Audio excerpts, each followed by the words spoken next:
মানিকগঞ্জ শহরের পশ্চিম দাসরা এলাকায় স্বর্ণালংকারের দোকানে ডাকাতির ঘটনা ঘটেছে। শনিবার গভীর রাতে অজ্ঞাতনামা দুর্বৃত্তরা দেশীয় অস্ত্র ছেকিয়ে দোকান থেকে প্রায় ২০ থেকে ২২ ভরি স্বর্ণালংকার লুট করে নিয়ে গেছে। এমন সময় বাধা দিতে গেলে দোকান মালিক শুভ দাস ছুরিকাঘাতে গুরুতর আহত হন। পুলিশ জানায়, রাত আনুমানিক ১২টা ১৫ পশ্চিম দাসরার স্বর্ণকার পট্টির পাণ্ডব ভবনের নিচ তলায় অবস্থিত অভি অলংকার নামের দোকানে দুজন দুর্বৃত্ত প্রবেশ করে। তারা দোকান মালিক শুভ দাসের গলায় দেশীয় অস্ত্র ঠেকিয়ে লকার ভেঙে প্রায় ৩৬ লাখ টাকার স্বর্ণালংকার লুট করে নেয়।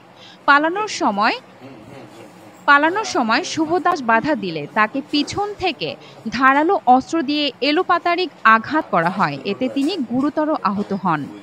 খবর পেয়ে তাৎক্ষণিক মানিকগঞ্জ সদর সার্কেলের অতিরিক্ত পুলিশ সুপার ও মানিকগঞ্জ থানা পুলিশ ঘটনাস্থল পরিদর্শন করেন এবং প্রাথমিক তদন্ত শুরু করেন।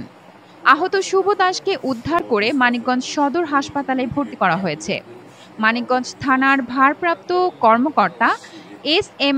আমান উল্লাহ জানান, বিষয়টি তদন্তাধীন রয়েছে এবং জড়িতদের গ্রেফতারে পুলিশি অভিযান চলছে।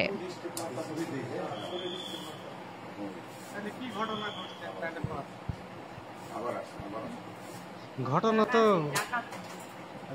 চলবে টাকা। আরে ভাই, আপনি এখনো আছেন?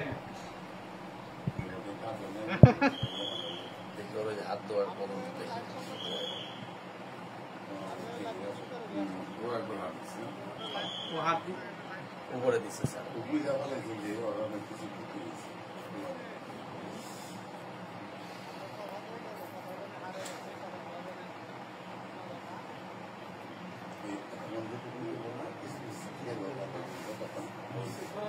মোবাইল বার করবো মোবাইল